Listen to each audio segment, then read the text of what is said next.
Deuxième partie du débat, toujours en compagnie de Bernard-Louis Roch, le directeur général cofondateur de Truffle Capital, et Marc Lemoel, le directeur général de Smile NP, le boîtier qui vous permet ou qui permet aux très petites entreprises de faire comme les grandes, d'accepter enfin cette carte. Ça sera fini, plus d'excuses maintenant pour dire voilà, le boulanger, le fleuriste sur le marché, désolé, je ne prends pas la carte.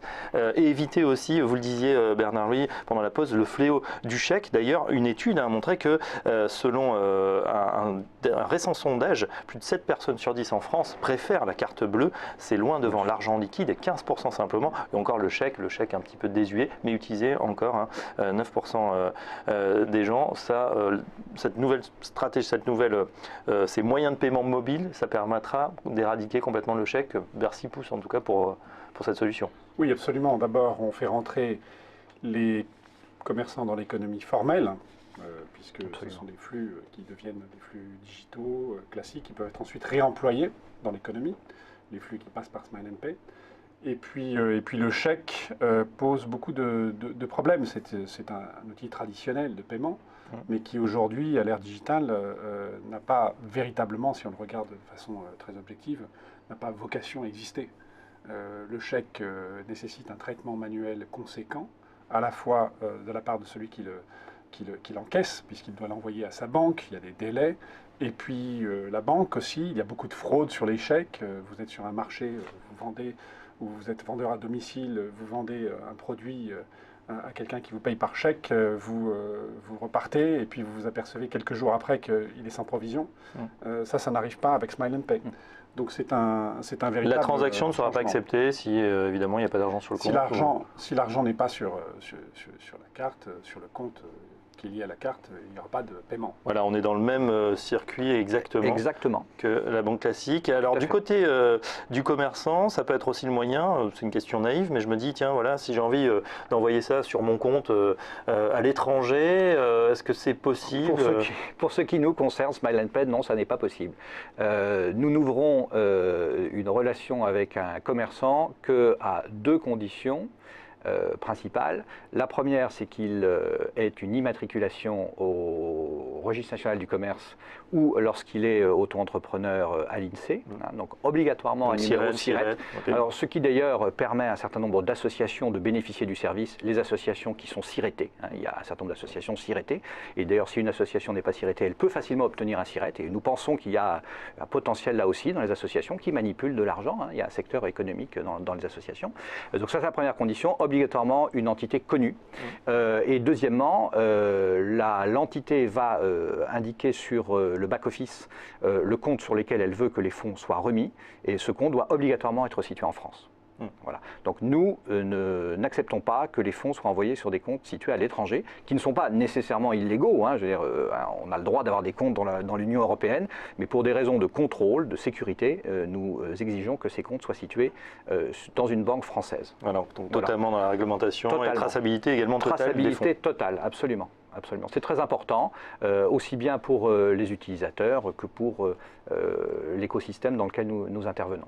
Alors l'écosystème, justement, c'est intéressant. Vous faites partie d'un incubateur qui a été créé par Truffle. L'inauguration s'est passée en juin dernier, si je ne me trompe. Et il y a 4 sociétés donc, qui sont dans un espace, dans le 8e arrondissement. On a des sociétés qui, le point commun, c'est quoi? C'est la FinTech, c'est en tout cas les moyens de paiement. C'est bien ça, Bernard-Louis? Oui, le point commun, ce sont des sociétés qui ont développé des technologies qui permettent de fluidifier le circuit de l'argent d'une façon ou d'une autre, et d'apporter de nouveaux services liés à la dimension financière. Et ces sociétés-là sont aujourd'hui en train de développer des usages nouveaux auxquels les consommateurs ne sont pas forcément totalement habitués. Alors ils s'y mettent très vite, c'est ce qu'on constate.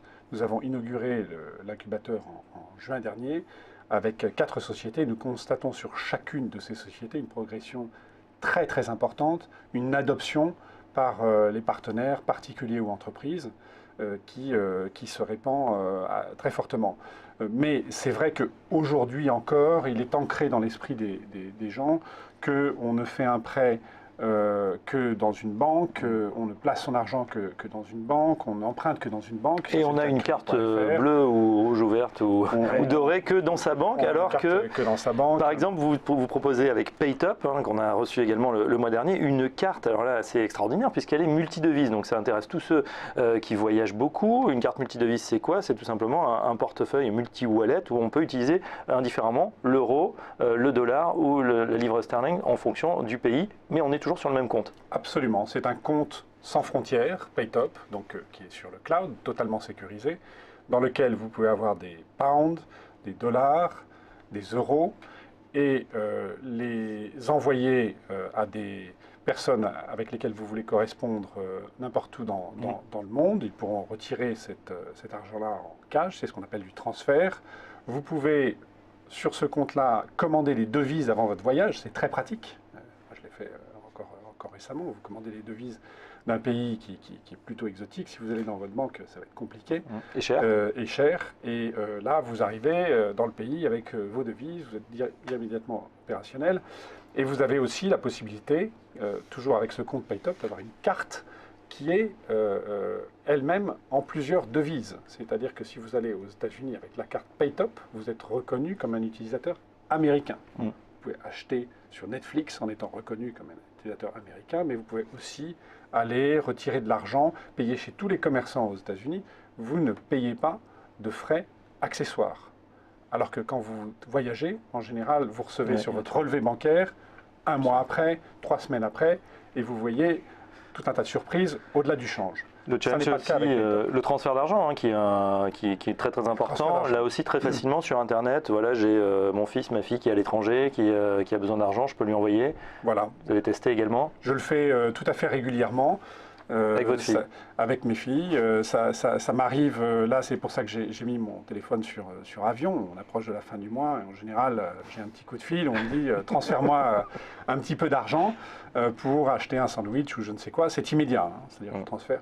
Alors bon, PayTop m'a donné m'a proposé une grande solution aujourd'hui, pas qu'à moi, mais à l'ensemble de ces 80 000 clients, qui est de pouvoir automatiser ces opérations. C'est 80 000 clients déjà? 80 000 personnes enregistrées, oui, tout à fait. Tout le monde n'utilise pas tous les mois, mais il y a 80 000 personnes qui ont fait la démarche de s'inscrire sur PayTop. Et là, on a une carte physique également. Et alors, on a une carte physique et on peut. Moi, j'utilise un mobile, un téléphone portable, et je transfère. J'ai acheté une carte mobile pour mes enfants. Je transfère de l'argent instantanément. Sur ces cartes, je peux transférer. Je crois que Marc a aussi une carte Tout à fait, absolument. Et je peux, si jamais il m'offre un café, lui rembourser le café en un clic.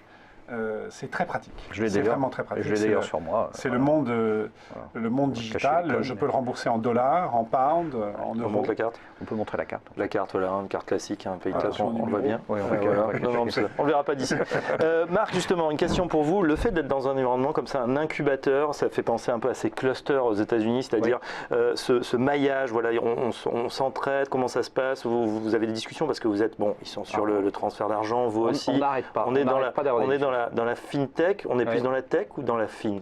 Dans la finance, dans la technologie? On est un peu dans les deux. On a beaucoup de discussions, bien qu'on fasse chacun des métiers assez différents. WizzyPay fait donc de la carte cadeau, PayTop fait de la carte, donc ils sont du côté des porteurs, du côté des 60 millions de personnes qu'on veut voir chez nous.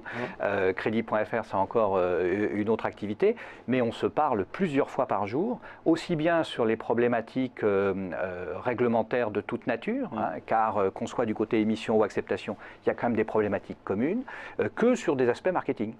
On est tous donc dans les activités digitales, on n'a pas de force de vente avec des milliers de vendeurs sur le terrain, on a tous des approches digitales, donc chacun a une stratégie d'acquisition client et chacun a des retours d'expérience positifs dans certains cas, moins positifs dans d'autres, et donc on les analyse et on partage ces retours, on bénéficie de l'expérience, des contacts, etc. C'est extrêmement enrichissant et effectivement ça enlève la problématique de l'isolement qu'on a souvent dans les entreprises qui démarrent, où on est un peu tout seul sur son vélo.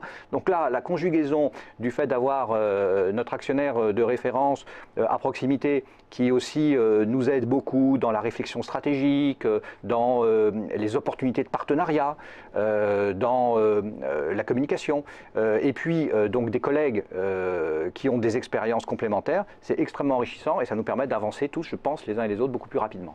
Bernard Louis-Roch, c'est la bonne formule. Vous êtes lancé, donc on peut imaginer que vous étiez spécialiste, on l'explique quand même. Truffle Capital, des levées de fonds, notamment sur tout ce qui est fonds communs de placement dans l'innovation. Vous connaissiez bien justement tout ce secteur. Ça vous semblait indispensable aujourd'hui d'être acteur, partie prenante de ce développement de la FinTech en France? Oui, nous sommes très contents. Finalement, ça s'avère être une excellente idée. Nous-mêmes, en tant que vendeurs de FCPI, je dirais, on a un côté FinTech aussi. Ces sociétés qui se retrouvent sur le même plateau partagent énormément. Parce que, à l'ère du digital, paradoxalement, le contact humain, plus que jamais, est important. La rencontre impromptue dans un couloir qui permet d'échanger une expérience digitale, de marketing digital, c'est extrêmement valorisant pour celui qui partage et celui qui reçoit. S'il faut prendre rendez-vous sur Skype et faire une conférence call, on a oublié la moitié des idées, il n'y a pas la spontanéité, et puis ça n'est pas la même chose. Le contact humain est absolument fondamental. Par ailleurs, on parlait de partenariat. Beaucoup de banquiers, et les banquiers ne sont pas les ennemis des fintechs, en tout cas nous ne concevons pas qu'il y ait une opposition frontale, une guerre entre banques et fintech. Au contraire, je pense que les banquiers sont les amis des fintechs. Et plusieurs banquiers, depuis que nous avons inauguré le plateau, l'incubateur, très intéressés par cette démarche, intrigués aussi de voir comment ces sociétés fonctionnent, toute cette émulation, toute cette inventivité qui leur paraît à 100 lieues de ce que l'on peut trouver dans leurs propres initiatives, parce que ce n'est pas la même environnement. C'est le hors-bord par rapport au paquebot aussi. Absolument, c'est un peu ça. Mais l'un a besoin de l'autre.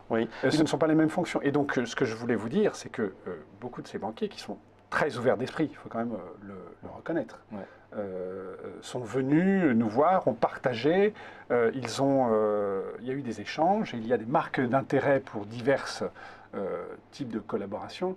On n'est pas dans l'opposition frontale et l'ignorance des deux mondes. Au contraire, il y a une vraie interpénétration. Alors, il vaut mieux effectivement se grouper ou travailler bien notre marché français, et ses 60 millions d'utilisateurs, en tout cas pour les cartes, que de laisser d'autres acteurs étrangers. Absolument. On parle juste en une minute qui nous reste du côté financier là, pour Truffle. La sortie ou le succès de ces entreprises, ça sera d'accompagner jusqu'au bout, ou à un moment, quand ça deviendra trop gros, vous allez laisser le bébé, peut-être le revendre à un acteur bancaire ou à un autre acteur?